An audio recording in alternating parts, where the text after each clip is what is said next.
السلام علیکم دوستو، آج کی کہانی کراچی کے ایک ٹیکسی ڈرائیور نذیر کی ہے۔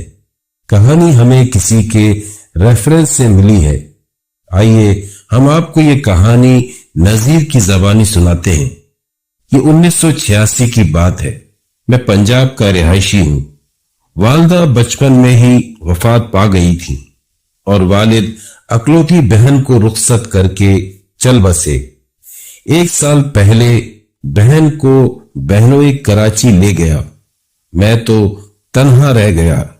جو خاندان برادری والے تھے سب یہی چاہتے تھے کہ میری شادی ان کی بیٹی سے ہو جائے، لیکن میں کسی بھی حال میں برادری میں شادی نہیں کرنا چاہتا تھا۔ لوگوں کے آئے دن کے مشوروں سے تنگ آ کر میرے پاس جو تھوڑی بہت زمین تھی میں نے وہ بیچ دی اور گھر کو تالا ڈال کر اپنے بہنوئی صادق بھائی کے کہنے پر کراچی چلا آیا۔ صادق بھائی کو تو روشنیوں کا شہر کراچی راس آ گیا تھا۔ 1986 میں کراچی آج کے کراچی جیسا تو بالکل نہیں تھا۔ صادق بھائی ٹیکسی چلاتے تھے۔ انہی کے مشورے سے میں نے بھی ایک پرانی ٹیکسی اچھے داموں میں لے لی۔ صادق بھائی اس وقت لانڈی نمبر 1 میں رہتے تھے۔ میں نے اپنے لیے کوئی گھر نہیں لیا۔ میرے بہن بہنوئی کے پاس ایک کمرے کا کوارٹر تھا۔ میں گھر کے باہر ہی گلی میں چارپائی ڈال کر سو جاتا تھا۔ جب سے ٹیکسی لی تو ٹیکسی میں ہی سونے لگا۔ میں ہوشیار تو تھا ہی اور یادداشت بھی بہت اچھی تھی۔ کچھ ہی عرصے میں کراچی کا چپا چپا جان گیا۔ چونکہ سونا مجھے باہر ہی ہوتا تھا تو میں اکثر رات گئے تک سواریاں اٹھا لیتا۔ رات کی سواری کے پیسے بھی اچھے مل جاتے ہیں۔ میری بہن نگو کو میری شادی کا بڑا ہی ارمان تھا۔ اس نے میری کمیٹی ڈلوا دی تھی۔ یہی ارادہ تھا کچھ ہاتھ پاؤں مضبوط ہو جائے تو پھر شادی کے بارے میں سوچیں گے۔ لیکن سچ پوچھیں تو مجھے شادی کے بارے میں کوئی جلدی نہیں تھی۔ میری زندگی مزے سے گزر رہی تھی۔ آج کے دور میں انٹرنیٹ، فون، بہترین سہولیات بھی اس مزے والی زندگی کے مقابل نہیں ہو سکتی جو میں گزار رہا تھا۔ دکھاوا نہ زیادہ کی ہوس ہوتی تھی جو آج سب کچھ ہونے کے باوجود تھکا دیتی ہے۔ میں گھر لوٹتا، جو چٹنی روٹی بہن بناتی، ہنسی خوشی مل کر کھاتے۔ میں اپنی بہن کے ہاتھ پر کچھ نہ کچھ پیسے ضرور رکھتا تھا۔ پھر میری زندگی میں شبانہ آ گئی۔ زندگی تو اور اچھی ہو گئی۔ وہ نگو کے پڑوس میں رہتی تھی۔ میں چونکہ باہر ہی سوتا تھا اور شبانہ بیگم کا زیادہ وقت باہر کی تاکا جھانکی میں گزرتا تھا۔ پہلے اشارے کنایوں میں بات ہوئی اور پھر 1-2 بار میں نے اس کو اور اس کی بہن کو مارکیٹ تک چھوڑا، جس کا اس نے کرایہ بھی نہیں دیا۔ ہمارے درمیان خط و کتابت کا سلسلہ چل پڑا۔ مجھے پڑھنا نہیں آتا تھا۔ میں نے ایک دوست بنا لیا تھا۔ روز چائے کے ہوٹل پر بیٹھتا اور اس سے خط پڑھوا لیتا اور لکھوا بھی لیتا۔ اس کو تھوڑے پیسے دے دیتا۔ وہ بھی خوش، میں بھی خوش۔ اب تو میں کمیٹی بھی مشکل بھر پاتا۔ میرے اخراجات میں تو شادی سے پہلے ہی اضافہ ہو گیا۔ کبھی اس کی کوئی فرمائش ہوتی اور کبھی کوئی۔ ان تمام اخراجات سے کچھ تنگ آ گیا تھا۔ میں نے شبانہ کو بتائے بغیر نگو سے کہہ کر اس کے گھر رشتہ کہلا بھیجا اور خلاف توقع وہاں سے انکار ہو گیا کہ وہ لوگ برادری سے باہر رشتہ نہیں کرتے۔ مجھے جھٹکا ہی لگا۔ شبانہ صاحبہ جو روز صبح دروازے پر دکھتی تھی وہ بھی گل ہو گئی۔ مجھے تو ٹھیک ٹھاک پیسوں کا چونا بھی لگ گیا تھا اور میرا رشتہ بھی نہ ہوا۔ میں بھی اس کے عشق میں مرا نہیں جا رہا تھا۔ افسوس تو مجھے ان پیسوں کا تھا جو میں نے اس پر ضائع کر دیے، اور اب میں نے طے کر لیا تھا میں خوب پیسہ اکٹھا کر کے اسی محلے سے